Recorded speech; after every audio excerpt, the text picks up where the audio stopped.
Hello दोस्तों, मैं अखिलेश स्वागत करता हूँ आपके अपने ऑनलाइन प्लेटफॉर्म टीचिंग लवर्स। आज हमारा टॉपिक होगा हाइड्रोकार्बन्स और आज हम हाइड्रोकार्बन्स के बारे में पढ़ेंगे। ठीक है, तो चलो स्टार्ट करते हैं बिना टाइम वेस्ट किए। तो देखो, हाइड्रोकार्बन्स हैं क्या? तो हाइड्रोकार्बन्स बेसिकली वो होते हैं। हाइड्रोकार्बन्स को अगर हम ठीक से समझें तो हाइड्रोकार्बन्स होते क्या? यानी हाइड्रोकार्बन्स को कह सकते हैं। अगर हाइड्रोकार्बन को दो शब्दों में डिवाइड करें तो हाइड्रोजन और कार्बन। हाइड्रोकार्बन क्या है? हाइड्रोकार्बन। तो हाइड्रोकार्बन को अगर हम दो टुकड़ों में तोड़ दें तो देखो, दो टुकड़े में ब्रेक करेंगे तो क्या हो जाएगा? एक हो जाएगा हाइड्रो और दूसरा हो जाएगा कार्बन। हाइड्रो का मतलब यहाँ पर है हाइड्रो। हाइड्रो का मतलब है हाइड्रोजन और कार्बन का मतलब है कार्बन। क्या मतलब है? हाइड्रो का मतलब हाइड्रोजन और कार्बो का मतलब कार्बन का मतलब कार्बन। तो हम कह सकते हैं कि organic compound composed of only carbon and hydrogen. क्या कहेंगे? Organic compounds composed of only carbon and hydrogen are called hydrocarbon. यानी वे ऑर्गेनिक कंपाउंड्स कह सकते हैं कि ऐसे ऑर्गेनिक कंपाउंड जो किससे मिलकर बने होते हैं? कार्बन और हाइड्रोजन से मिलकर बने होते हैं, हाइड्रोकार्बन्स कहलाते हैं। जैसे CH4, C2H5, C2H6, C2H4। इनका जो मेन सोर्स होता है वो होता है हमारा पेट्रोलियम और कोल। तो petroleum and coal are main sources of hydrocarbon. जैसे LPG और CNG। ठीक है, LPG हो गया, CNG हो गया, पेट्रोल हो गया, इन सब में क्या पाया जाता है? हमारा हाइड्रोकार्बन्स पाया जाता है। फिर कह रहा है क्लासिफिकेशन देखते हैं। Classification of hydrocarbon. तो hydrocarbons can be classified into three main categories. तो वो तीन कैटेगरी क्या है? एक है सैचुरेटेड, दूसरा है अनसैचुरेटेड और तीसरा है एरोमेटिक।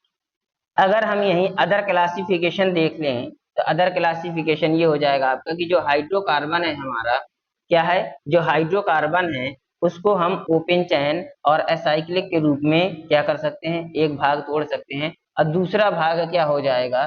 क्लोज चैन और साइक्लिक के फॉर्म में। किसके फॉर्म में? ओपन चैन और क्लोज चैन के फॉर्म में हम दो भागों में क्या कर सकते हैं? डिवाइड कर सकते हैं। टू पार्ट्स में हमने क्या किया? डिवाइड कर दिया। अब इसके बाद देखें कि ओपन चैन में क्या आएंगे हमारे? ओपन चैन में हमारे आते हैं सैचुरेटेड हाइड्रोकार्बन और अनसैचुरेटेड हाइड्रोकार्बन। क्या आते हैं? सैचुरेटेड हाइड्रोकार्बन और अनसैचुरेटेड हाइड्रोकार्बन। तो सैचुरेटेड हाइड्रोकार्बन में हमारे एल्केन्स आ जाते हैं और अनसैचुरेटेड हाइड्रोकार्बन में हमारे एल्केन और एल्काइंस आ जाती हैं। इसके बाद देखते हैं क्लोज्ड चैन में जिनमें साइक्लिक कहते हैं तो असाइक्लिक, क्या? एलिसाइक्लिक और एरोमेटिक। क्या आते हैं? एलिसाइक्लिक और एरोमेटिक्स आते हैं। एलिसाइक्लिक में हमारे साइक्लो एल्केन और साइक्लो एल्कीन्स आते हैं, जबकि एरोमेटिक में हमारे एरीन्स आते हैं। क्या आते हैं? एरीन्स आते हैं।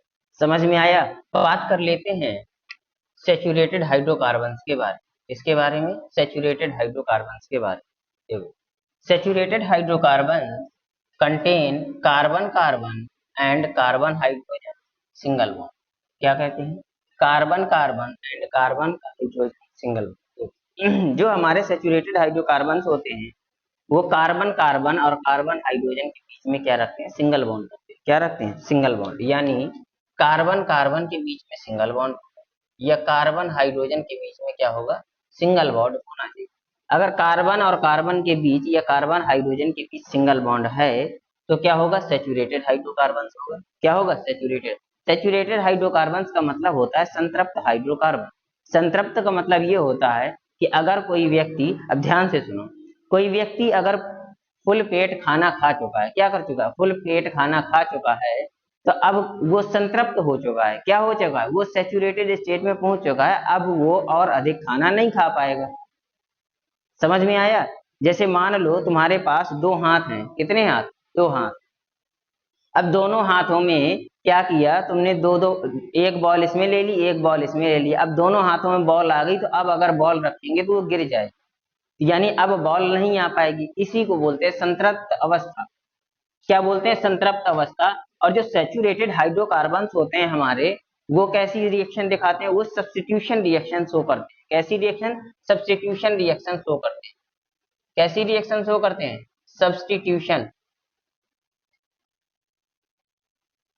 या इसी को हम बोल सकते हैं डिस्प्लेसमेंट रिएक्शन। क्या बोल सकते हैं? Displacement reaction. Displacement reaction.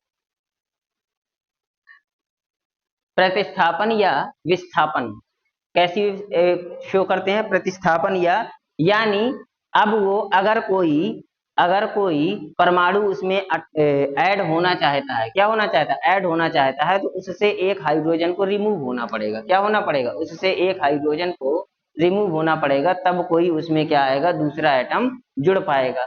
समझ में आया? तो उसी को बोलते हैं सब्स्टिट्यूशन। सब्स्टिट्यूशन का एक अच्छा एग्जाम्पल लेते हैं। जैसे दैनिक जीवन में क्या होता है हमारे, मान लो आप ही का कोई दोस्त है, ठीक है, अब वो आगे पहली सीट में बैठ गया जहां आप डेली बैठते थे, और आप थोड़ा सा सेहत में ज्यादा हैं, तो क्या करेंगे? उसके दो तमाचा मारेंगे, और दो तमाचे मार करके उसको पीछे भेज देंगे, चलो उठो मेरी जगह से। यानी आप जहां वो बैठा था, आप उसकी जगह पर आ गए और वो दूसरी जगह पर चला गया। इसको बोलते हैं सब्स्टिट्यूशन होना। क्या होना? सब्स्टिट्यूशन या डिस्प्लेसमेंट होना। क्या हो जाना? डिस्प्लेसमेंट होना। यानी जब कोई एटम किसी दूसरे एटम के पास में आकर बैठ जाता है, और कब बैठेगा? जब वो मोर रिएक्टिव होगा। अगर लेस रिएक्टिव है तो वो मोर रिएक्टिव को नहीं हटा पाएगा। जब वो मोर रिएक्टिव होगा तो लेस रिएक्टिव को अपनी जगह से हटा देगा, और वो आकर के खुद बैठ जाएगा। इसी को बोलते हैं डिस्प्लेसमेंट या सब्स्टिट्यूशन रिएक्शन। ठीक है, अब बात करते हैं एल्केन्स की। किसकी बात कर लेते हैं? बात कर लेते हैं एल्केन्स की। तो alkanes have general formula, alkanes have general formula CnH2n+2, जहां पर ये n क्या है? n है नंबर ऑफ कार्बन। तो जैसे एग्जाम्पल देख लें, CH4 इसको बोलते हैं मेथेन, C2H6 इसको बोलते हैं एथेन। अब ये है जो हमारा मेथेन है ना, ये मेथेन है first member of this family, यानी एल्केन परिवार का पहला सदस्य है। क्या है? एल्केन परिवार का पहला सदस्य है मेथेन। अब हमने इसका नाम मेथेन एथेन कैसे रख दिया, इसको भी अभी चर्चा करते हैं।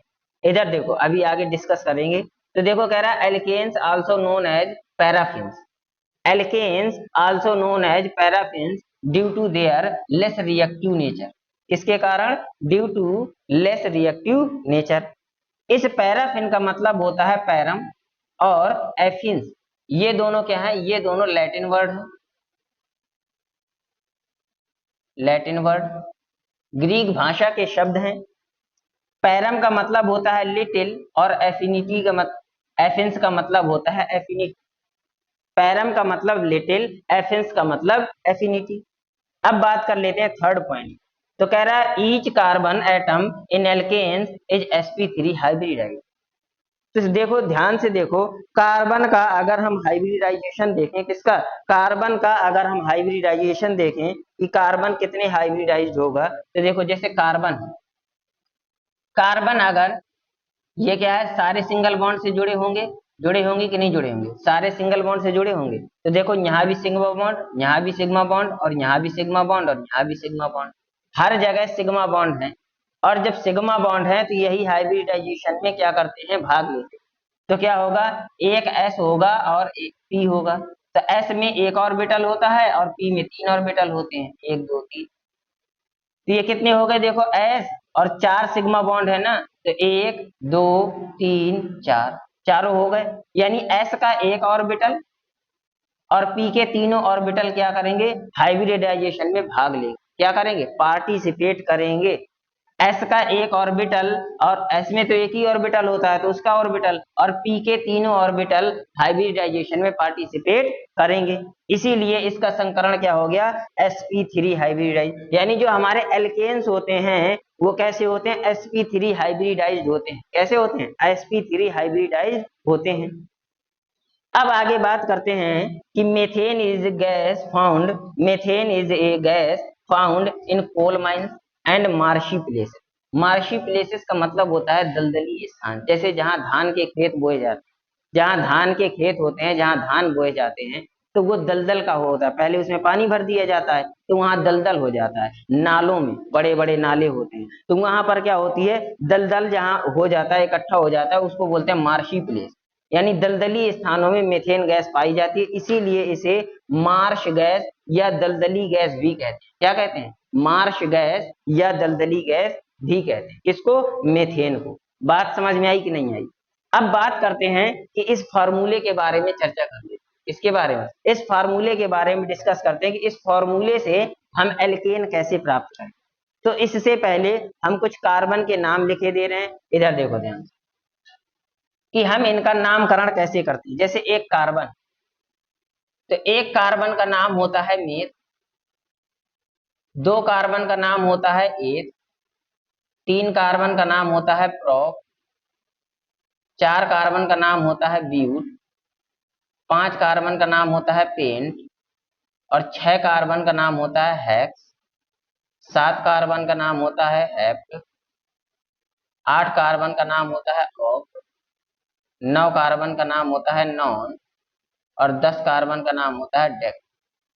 ठीक है, इसके आगे भी होते हैं अनडेक, डूडेक, ट्राइडेक, टेट्राडेक, पेंटाडेक, ये सब हो जाएगा। 20 को आइकॉस बोलते हैं। समझ में आ गया? तो हमारे जो मेन होता है वो हमारे 10 तक ही, 10 तक ही जरूरत होती है, यानी 10 तक की ही नीड होती है। ठीक है, अब देखो, जैसे अगर इसी फार्मूले में हम लिख दें, देखो ध्यान से,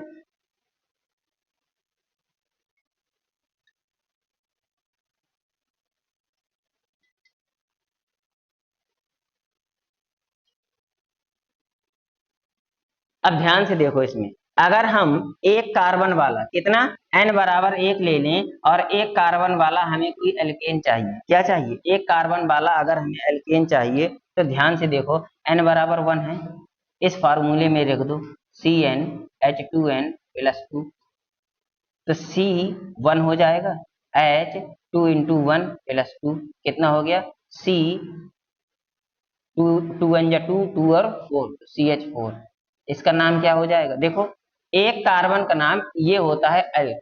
क्या होता है? एल्क मीन्स कार्बन होता है। एल्क मीन्स क्या होता है? कार्बन होता है, ये एल्क होता है। तो कार्बन का नाम क्या है? मेथ है। एक कार्बन है, एक कार्बन का नाम मेथ हो गया।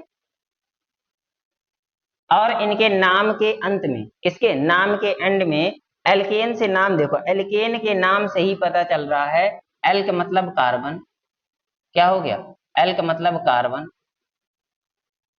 और एन मतलब कि इनके नाम के अंत में क्या जोड़ते हैं? एन लगाते हैं। क्या लगाते हैं? नाम के एंड में एन ऐड कर देते हैं। तो देखो, एक कार्बन का नाम हो गया मेथ, और नाम के एंड में क्या जोड़ना है? एन जोड़ना है, इसीलिए नाम क्या हो गया? मेथेन। अब अगर हम यही n बराबर 2 की बात कर लें, कि n बराबर 2, अगर इसकी स्ट्रक्चर देखें तो देखो, C single bond H, single bond H, single bond H, यही हो जाएगा। अब देखते हैं n बराबर, तो CnH2n प्लस 2, तो ये हो जाएगा C2H2 इंटू 2 प्लस 2, तो क्या हो गया? C2H2 इंटू 2, तो ये हो जाएगा C2H, 2 2 जा 4 2 6, क्या हो गया? तो देखो, दो कार्बन का नाम हो गया एथ, और सिंगल बॉन्ड है तो एन लगाना है हमें, एल्केन है इसीलिए एन हो, नाम क्या हो गया? एन हो। अब कार्बन कार्बन के बीच में अभी बताया है कि carbon carbon and carbon hydrogen single bond रखें, तभी वो एल्केन होगा। तो देख लेते हैं, देखो, कार्बन और कार्बन के बीच में क्या होगा? सिंगल बॉन्ड होगा। अब बाकी कार्बन की वैलेंसी होती है 4, कार्बन की वैलेंसी होती है 4, बाकी की वैलेंसी हाइड्रोजन से हम कंप्लीट कर लें। तो अब अगर इसमें काउंट करो तो देखो, 1 2 3 4 5 6, 6 कार्बन थे, और 1 2 2 6 हाइड्रोजन थे और 2 कार्बन, इसीलिए दो कार्बन का नाम हो गया एथ, और सब में सिंगल बॉन्ड लगा है, इसीलिए हम एन जोड़, क्या ऐड करते हैं? एन ऐड करते हैं नेम के एंड में। बात समझ में आई? कोई दिक्कत? इसका पूरा लेक्चर हमारे दूसरे वीडियो में पढ़ा होगा, हाइड्रोकार्बन की, यानी IUPAC की एक हमने प्ले लिस्ट बना रखी है अपने चैनल में, इसका पूरा वीडियो आपको वहीं मिल जाएगा, आप वहां से देख सकते हैं। उसका लिंक हम इस वीडियो के डिस्क्रिप्शन में भी डाल देंगे। ठीक है, कोई दिक्कत परेशानी? चलो, अब बात कर लेते हैं नेक्स्ट पॉइंट की। देखो, नेक्स्ट पॉइंट क्या है कि if hydrogen atom replaced by CH3 group, the next molecule will be C3H8 and C4H10 etc. ठीक है, etc. अब ध्यान से देखो क्या कह रहा है कि यदि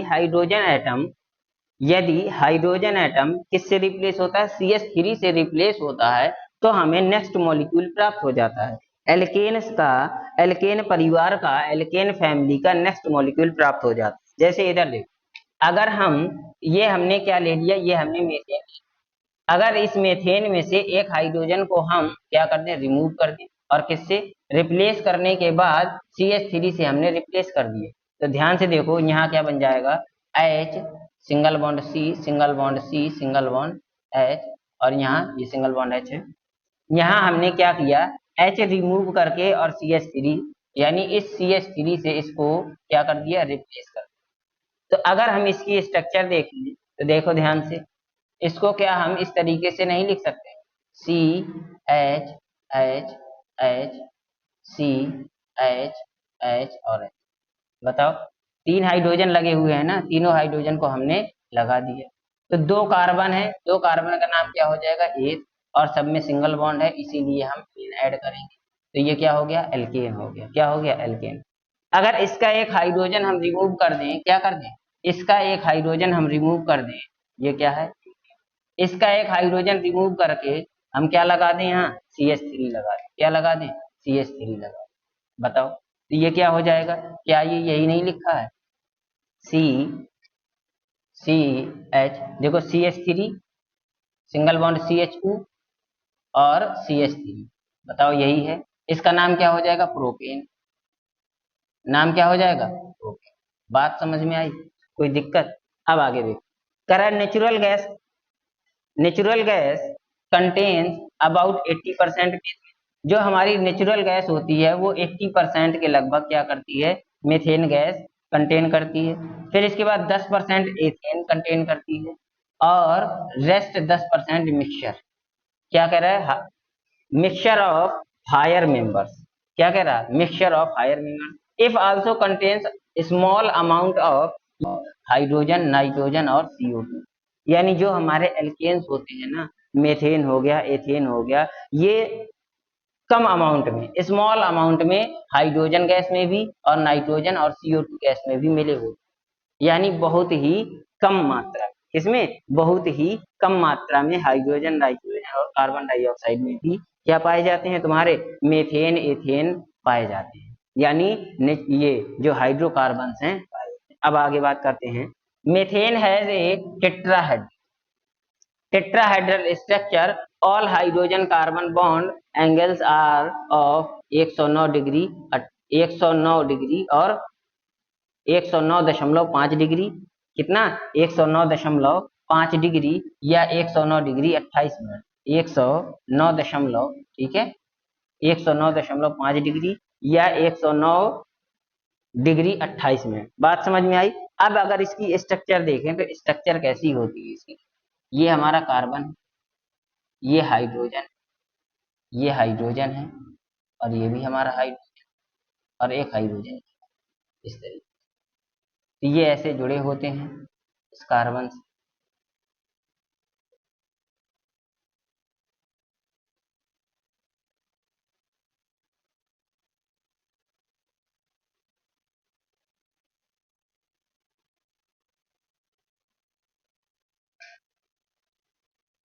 तो अगर हम इनका स्ट्रक्चर देखें, ये आपस में इस तरीके से, ठीक है, यानी इसका क्या होगा, ये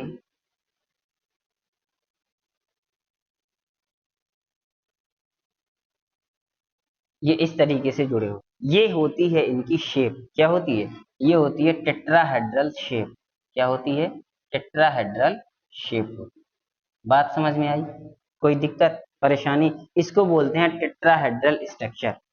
यानी इधर देखो, जैसे हम, ये हमारी 3 उंगलियां हैं, क्या है, ये, और एक हमारा पेन, एक उंगली या फिर यहाँ रखी है ऐसे, ये हमारी हो गई टेट्राहेड्रल शेप। क्या हो गई, टेट्राहेड्रल शेप। बात समझ में आई। तो आज यहीं तक रखते हैं, नेक्स्ट क्लास में हम पढ़ेंगे general method of preparation of alkane. Alkane बनाने की समान विधियों के बारे में नेक्स्ट क्लास में पढ़ेंगे। आज यहीं तक रखते हैं। अगर सेशन अच्छा लग रहा हो तो अपने दोस्तों तक भी शेयर कर दें ताकि उनको भी इस सेशन का फायदा मिल सके। ठीक है, जय हिंद।